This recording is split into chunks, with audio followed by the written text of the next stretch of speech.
तो पत्रकार बंधु मुझसे पूछ रहे थे, उन्होंने कहा कि छत्तीसगढ़ में आप क्या बोलने वाले हैं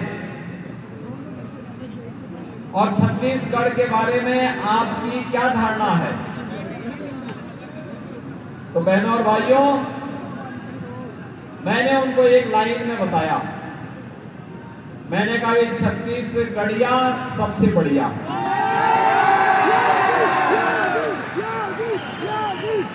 तो उन्होंने कहा कैसे।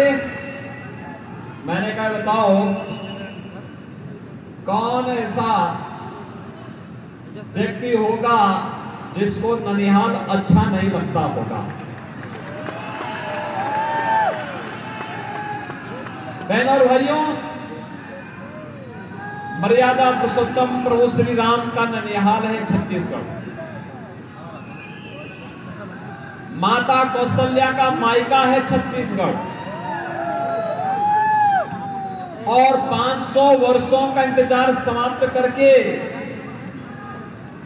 प्रभु श्री राम लला अयोध्या धाम में फिर से विराजमान हुए हैं।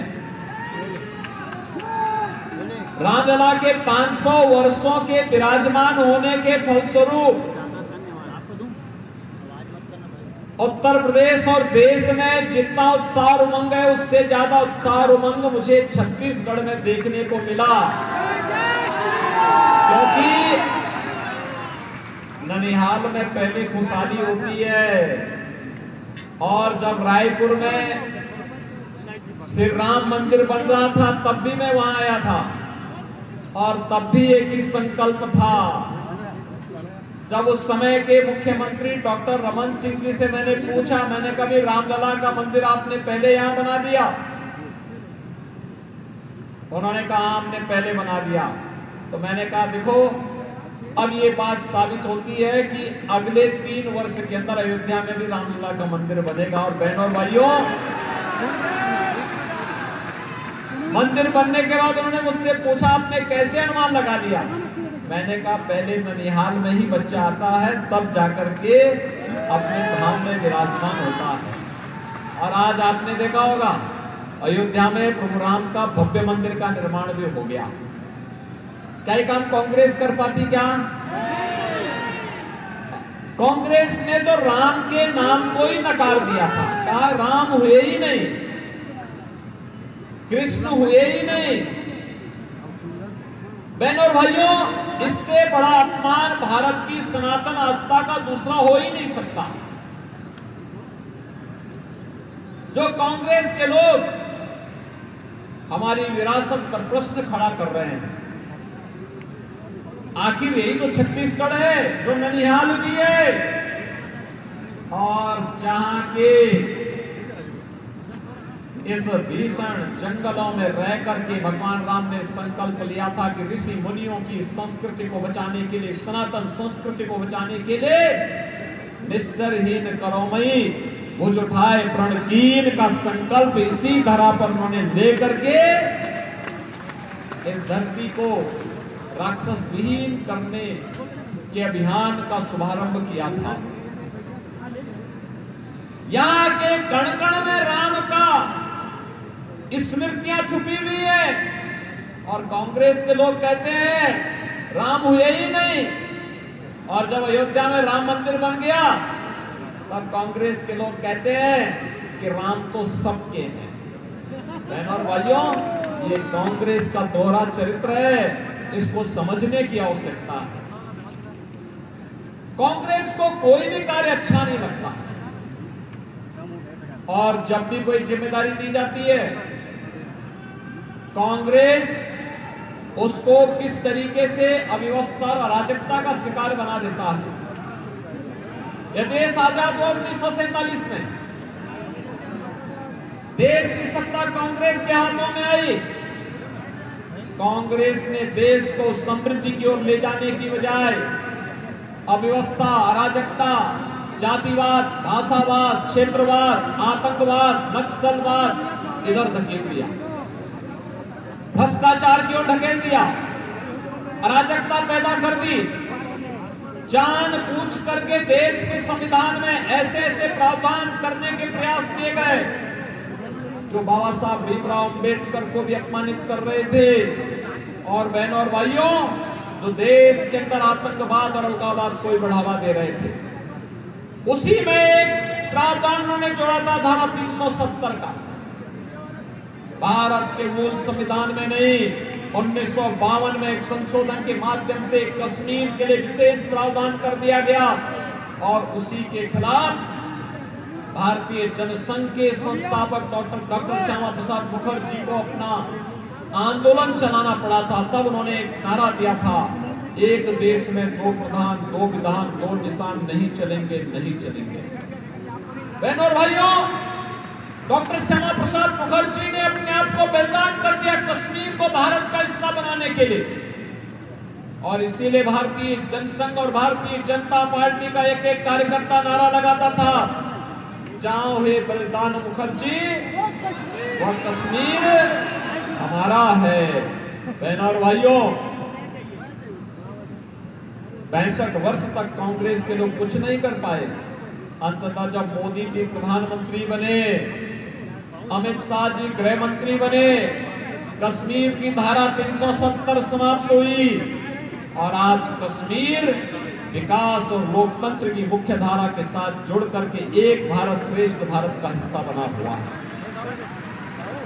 बहनों और भाइयों, कश्मीर में धारा 370 काटना आतंकवाद की ताबूत में अंतिम कील है। अब आतंकवाद भारत की धरती पर पनप नहीं पाएगा। आपने पिछले 10 वर्ष में देखा होगा, आतंकवादी पहले कहीं भी विस्फोट कर देते थे, निर्दोष लोग मारे जाते थे, सरेआम पाकिस्तान समर्थन करता था। और आज स्थिति क्या है? उस समय कांग्रेस की सरकार हुआ करती थी, वो कुछ नहीं बोलती थी, कुछ नहीं करती थी, कहती थी हम देखेंगे। और आज अगर कहीं पे पटाखा जोर से फूट जाए ना, तो पाकिस्तान पहले सफाई देता कि साहब मेरा कोई हाथ नहीं है, क्योंकि उसे मालूम है कि अगर किसी आतंकी वारदात में पाकिस्तान का हाथ होगा और आतंकवादी पाकिस्तान के अंदर छुपे होंगे, तो पाकिस्तान को लेने के देने पड़ जाएंगे। भय बिनु होई न प्रीति, ये जो प्रीति है बिना भय के नहीं है। और इसलिए बहनों और भाइयों, आपने देखा होगा 1947 में पाकिस्तान बड़े ठसक के साथ बना था, भारत का विभाजन करके पाकिस्तान बना था। जितनी जनसंख्या थी उससे ज्यादा भूभाग मिला, उर्वरा भूमि मिली। आप देख सकते हैं पाकिस्तान की कुल आबादी 23-24 करोड़, उत्तर प्रदेश की आबादी से भी कम है। और बहनों और भाइयों, वहां लोग भूखों मर रहे हैं। भारत के अंदर 80 करोड़ लोग पिछले 4 वर्ष से और यहां पर पिछले 20 वर्ष से फ्री में राशन की सुविधा का लाभ प्राप्त कर रहे हैं छत्तीसगढ़ में। मोदी जी 80 करोड़ लोगों को देश के अंदर 4 वर्ष से फ्री में राशन दे रहे हैं। अगले 5 वर्ष तक ये जारी रहेगा।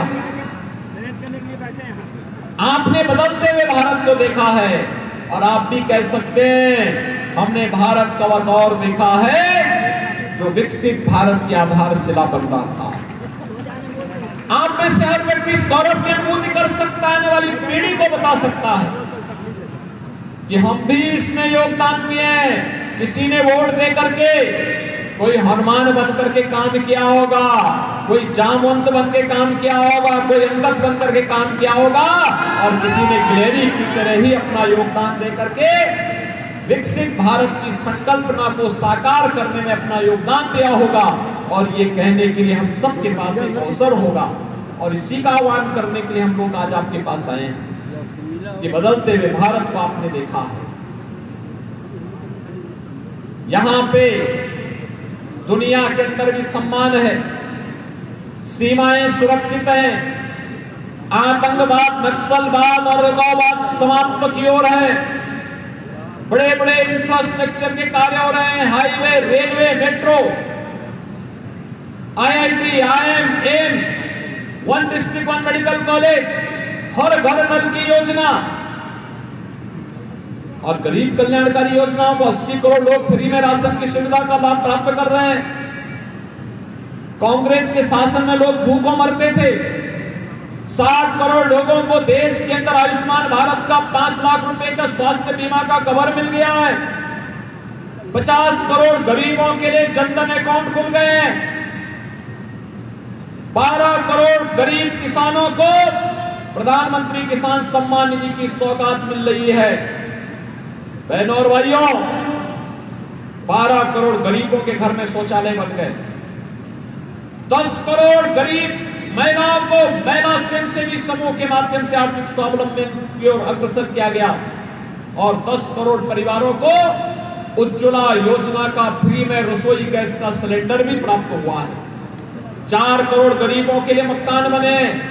अकेले उत्तर प्रदेश में 56 लाख गरीबों के मकान बन गए हैं। ये तो छत्तीसगढ़ में भूपेश बघेल की सरकार ने 18 लाख गरीबों के मकान रोक दे, नहीं तो यहां भी 18 लाख गरीबों को मकान मिल जाते। और अब विष्णुदेव साय के नेतृत्व की भारतीय जनता पार्टी की सरकार भारत सरकार को लिख के दे दी है कि हम अपना शेयर देंगे, हमारा पैसा दीजिए, हम भी यहाँ पे 18 लाख गरीबों को मकान देंगे और चुनाव के तत्काल बाद 18 लाख गरीबों को मकान मिलने वाला है। बहनों और भाइयों, ये काम मोदी जी के नेतृत्व में हुआ है। नौजवान के लिए आजीविका है, गरीब के लिए आवास है। तो आपकी आस्था के लिए अयोध्या में प्रभु राम का भव्य मंदिर का निर्माण भी है। क्या कांग्रेस से काम कर पाती? क्या कांग्रेस से करती? क्या 3 तलाक की कुप्रथा को कांग्रेस समाप्त करती? क्या आतंकवाद और नक्सलवाद के खिलाफ क्या कांग्रेस के लोग लड़ पाएंगे? क्या अयोध्या में राम मंदिर का निर्माण क्या कांग्रेस के लोग कर पाते? क्या एक गरीबों को राशन क्या कांग्रेस दे पाती? क्या बहनों और भाइयों, कांग्रेस का पेट तो इतना बड़ा है वो कभी भरने वाला नहीं है। वो गरीबों के हकों में डकैती डालते हैं और इसीलिए कांग्रेस समस्या का नाम है, भारतीय जनता पार्टी उसका समाधान है। हमें समस्या नहीं, विकसित भारत के लिए समाधान का रास्ता अपनाना है और मोदी जी के नेतृत्व में होगा। ये तो परिवर्तन 10 वर्षों में आप देख रहे हैं देश के अंदर। बहनों और भाइयों, ये परिवर्तन आपके वोट ने किया है। मोदी जी नेतृत्व कर रहे हैं, उनका मार्गदर्शन है, उनका नेतृत्व है। लेकिन आपने सही जगह वोट दिया तो बहनों और भाइयों, परिणाम भी आपके पास है, आपके सामने है। सही वोट तो सही सरकार, और सही सरकार तो सही निर्णय। जब वोट गलत जगह जाता है तो गलत सरकार बनती है। घोटाले पे घोटाले होते हैं, कहीं शराब घोटाला, कहीं कोयला घोटाला, कहीं पीएससी घोटाला, और घोटाले में घोटाले कहीं गोबर का घोटाला भी हो जाता है। यानी घोटालों की एक श्रृंखला एक कांग्रेस की पहचान बन चुकी है। गरीबों को राशन नहीं देते थे, आतंकवादियों को बिरयानी खिलाते थे। कांग्रेस की सरकार में यही होता था ना बहनों और भाइयों। इसीलिए हम लोग आए छत्तीसगढ़ में, आपने विधानसभा चुनाव में अच्छे विधायक चुन करके भेजे। आज सरकार यहां पे कार्य कर रही है, बहुत अच्छा काम कर रही है। दोनों सरकारें एक विचारधारा कर एक पार्टी की होती है तो विकास कई गुना आगे बढ़ता है। इसका उदाहरण आपके सामने उत्तर प्रदेश है। 2017 के पहले उत्तर प्रदेश में कोई जाना नहीं चाहता था, हर दूसरे तीसरे दिन दंगे होते थे, कर्फ्यू लगता था महीनों। अयोध्या का नाम सुनने से लोग डरते थे। काफी लोग पहले से ही काम जाते थे। विकास के कार्य ठप थे, बिजली 75 में से केवल 4 जनपदों को मिल पाती थी। बहनों और भाइयों, बेटी और व्यापारी असुरक्षित थे और आज भाजपा की केंद्र और राज्य सरकार होने का परिणाम क्या है? आज आप देख रहे होंगे पिछले 7 वर्ष में एक भी दंगा नहीं हुआ, कोई कर्फ्यू नहीं लगा, बेटी और व्यापारी पूरी तरह सुरक्षित है। काशी में काशी विश्वनाथ धाम का कॉरिडोर और विंध्याचल में विंध्यवासिनी धाम का कॉरिडोर बन गया और अयोध्या में तो लगता है जैसे त्रेता युग का प्रभु राम का युग स्वयं साक्षात अयोध्या धाम में आ गया।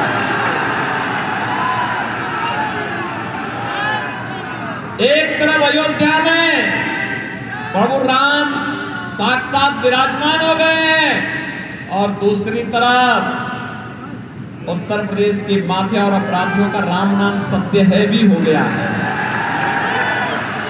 है ना।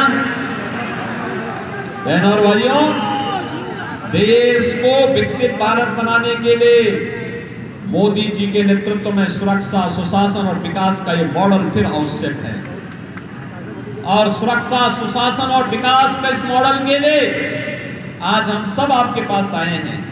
भारतीय जनता पार्टी ने श्री तोखन साहू जी को अपना प्रत्याशी बना करके आपके बीच में आपके आशीर्वाद के लिए दिया है। तीसरे चरण में यहां चुनाव है। अभी से चुनाव के दौरान ये इस बात की उम्मीद करना कि प्रत्याशी मुझे बोले या प्रत्याशी मेरे घर में आए, ये नाइंसाफी होगी। चुनाव के दौरान ये नहीं हो सकता। चुनाव के बाद आप खूब घुमाइए, खूब बुलाइए, लेकिन चुनाव के दौरान तो बहनों और भाइयों आप सबको मोदी जी का प्रतिनिधि बनना पड़ेगा, स्वयं तोखन साहू बनना पड़ेगा। कमल चुनाव चिन्ह के फूल का छाप लेकर के घर घर जाना पड़ेगा और अधिक से अधिक मतदाताओं को मतदान केंद्र पर 7 मई को ले जाना पड़ेगा। तब तक गर्मी भी काफी बढ़ चुकी होगी। अभी से ये टेम्परेचर है, तब की हालत तो और खराब होगी, लेकिन गर्मी की परवाह किए बगैर आपको पूरी मजबूती के साथ कार्य करना है। सहमत हैं? मोदी जी को तीसरी बार प्रधानमंत्री देखना चाहते हैं ना? विकसित भारत के सपने को साकार करना चाहते हैं ना? आस्था का सम्मान करने वालों को फिर से देश की सत्ता सौंपना चाहते हैं ना? तो इसके लिए बिलासपुर की इस लोकसभा सीट पर श्री तोखन साहू भारतीय जनता पार्टी के प्रत्याशी बनकर के आपके बीच आए हैं। सहमत हैं?